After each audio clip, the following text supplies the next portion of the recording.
It's a heavy year. Now, what is this cosmic energy that we've been referring to? We're referring to it as light, as life force, and so forth. Well, I want to talk about it a little bit more. What is this secret life? In order to do that, I have to talk about the phenomenon of Kundalini. Now, Kundalini is often referred to as the evolutionary energy. This living but subtle and luminous intelligent fire is thought of as a force that sleeps in the body of human beings and then gives rise to, when awakened, to both spiritual revelation and at least spiritual and religious inspiration. Kundalini is described often as a spiritual evolutionary force in man sleeping as a luminous serpent coiled 3.5 times at the base of the spine. This is a cross-cultural perception.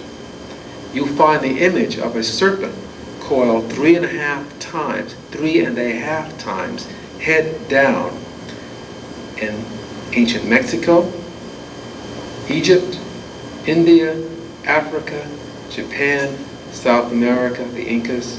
So it's not that this is an idea that the Egyptians necessarily discovered and then told other people about. They were the first to discover it. But other peoples, as they just moved into civilization, moved into spiritual awareness, noticed this phenomenon. Because that is psychophysically, that's how it is located. There are also other expressions of it. It's symbolically seen as the Uraeus serpent in ancient Egypt, the staff of Hermes or the medical caduceus. If you've seen the staff of Hermes or the medical caduceus, which began in Egypt, not in Greece, you'll notice that there's a staff and there are 2 serpents, and they cross 7 different points. Those 7 different points are the places in the body where the autonomic nervous system plexes are located, and they are rich in melanin and neuromelanin, those particular areas. Again, the melanin absorbs light. It's a transducer of light. In India, those are often referred to as chakras. It means that there's something, it's a vortex of energy, and various spiritual traditions have different ways of activating that. The raised cobra, of course, of the Kemetics is another expression of it. The Hindu image of the Kundalini is the one that most of the world is currently most familiar with. But there's also the Dravidian imagery of the braided serpents together. And again, the Dravidians are the African Indians of the southern part of the continent. They're the ones who create the original civilization there, and then it's later overrun. Now, historically, Kundalini is first spoken of in the Egypto-Nubian legends of the early kind of Tantra cults, the cult of the Nagas, the Tathonian cults of the shadow, the serpent cults.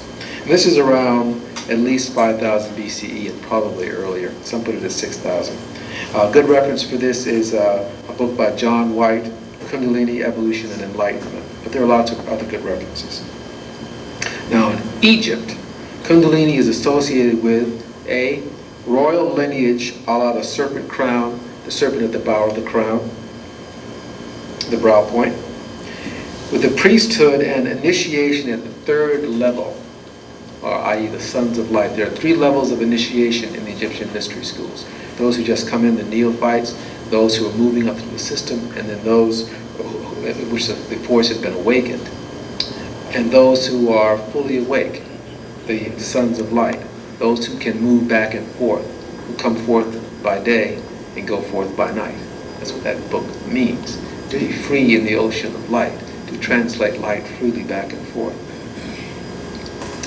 It's also associated with the pineal gland and the eye of Horus, the messenger of light. The spinal column, there's a great deal of emphasis, appropriately so, in the spinal column, special postures, meditations, and breathing patterns in the early Egyptian texts on this. And this reaches a different kind of refinement in India. Now, the knowledge and practice of Kundalini is spread on the trade routes between Egypt, Nubia, the Middle East, and especially in southern India. Southern India is populated by blacks who are phenotypically Africoid. There are also trade routes. In southern India, 1,000 years before the Indo-Aryan invasions of the north, the Dravidian civilizations at Harappa and Mohenjo-daro have Kundalini as the focus of their spiritual traditions. It's referred to as the serpent power. Yoga is practiced here, and the psychophysical techniques of Kundalini are refined here, especially various postures called asanas, where it is useful to be able to absorb and hold energy in a certain way by holding your body in a certain physical position. Certain breathing postures that modulate this energy, they're called pranayamas, and they also modulate and strengthen the nervous system. And also three different internal bodily locks, so this energy moves through the body. It's just not haphazard, but as it's modulated and controlled. If it's not controlled, you can hurt yourself. There are three basic locks, one at the base of the spine, Muddhara, one in the pit of the stomach, and one in the throat. And those are coordinated with different breathing techniques. And so you have to get those down if you're going to move into this sphere. And also the chakra system is developed in India. It is prefigured in other places, but India is where it reaches its highest, I believe, refinement. But you can also see it, again, in the staff of Hermes, or if you're in the West African tradition and you've seen the Dambala, okay? Line, there's a serpent. That serpent crosses a line at 7 points. And those 7 points, again, correlate with the autonomic nervous system plexes, okay, that are both energy vortices, but also have melanin in them. Melanin transduces energy. So they were very aware of the secret energy, the secret life in the body. This whole technique, the whole technique of the sublime science is really to reawaken the primal force safely, can't emphasize that enough, to reawaken this force safely and have this fallen spark of the divine light reascend back up the spinal line into the crown, leading to illumination, enlightenment, and God communion. The subtle energies of the body that are associated with luminosity or light and creativity are channeled by the spiritual disciplines and then brought back up to the head. And we talk about the head in a number of ways. Melanin and neuromelanin, again, you may recall, are intimately associated with photosensitive and generative processes of life. And this occurs, again, the first few days and hours after conception.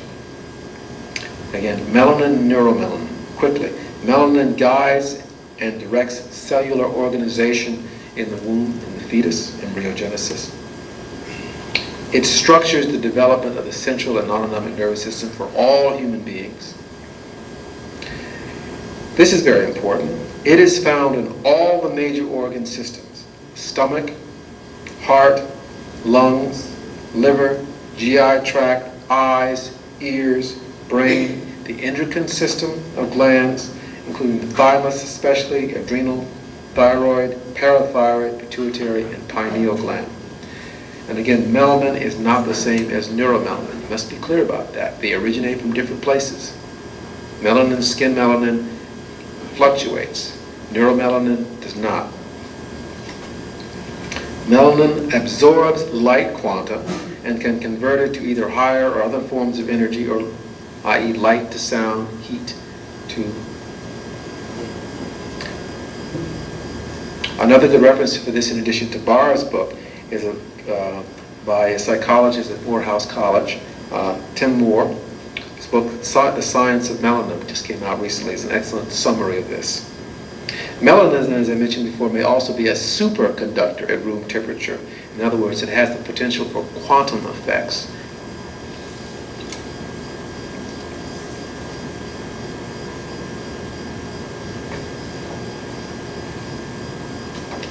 Okay. Now, this path of energy descending and unfolding the early spinal line and neural crest and embryogenesis, this spinal line is the same one that occurs in evolutionary development.